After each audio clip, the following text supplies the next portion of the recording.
Qui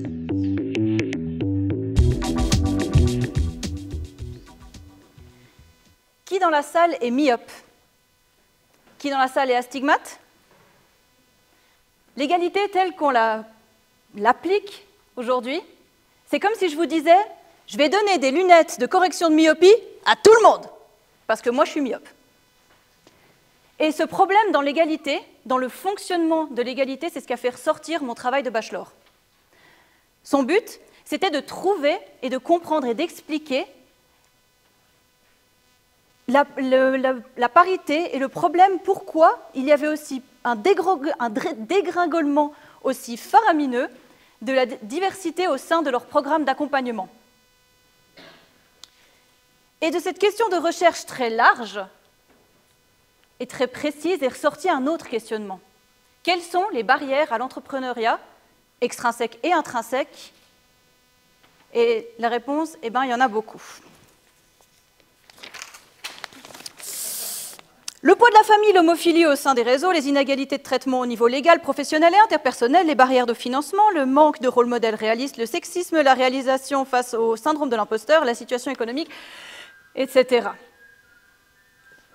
Donc, impossible de vous résumer les résultats de 180 dossiers, rapports que j'ai pu étudier dans le cas de ce travail de bachelor, mais ce que je peux vous dire, c'est que les femmes ne sont pas des hommes miniatures.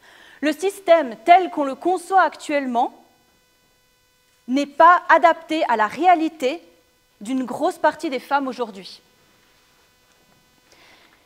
Alors que faire? Le FMI nous dit pourtant, si on arrive à fermer cette parité, si on arrive à la parité homme-femme, ça pourrait augmenter le PIB moyen mondial de 20%. Alors le World Economic Forum nous explique aussi qu'au rythme où on va, ça va prendre 134 ans. Mais bref, ce que je vous propose, c'est 3 choses. Premièrement, commençons par la prise de conscience. C'est important de se renseigner, de discuter, de parler, de combattre ces biais cognitifs. Parce que rappelons-nous que l'incompétence n'a pas de genre. Donc basons-nous sur des faits, sur des chiffres et pas sur des impressions. La deuxième chose, c'est de changer la culture. Si des propos sont tenus qui sont inacceptables, dites-le, parlez, utilisez votre voix. Et la troisième chose, c'est le changement du status quo. Que ce soit au niveau des règles, que ce soit au niveau de la façon de communiquer, des communautés qu'on peut faire au niveau des femmes. On ne peut pas se contenter d'un système qui, de par son fonctionnement, pose des barrières invisibles à la moitié de la population. Donc maintenant, c'est le moment de donner les bonnes lunettes aux bonnes personnes, parce que la diversité, c'est non seulement important, nécessaire, bénéfique pour tous, et ça va changer le monde tel qu'on le connaît actuellement.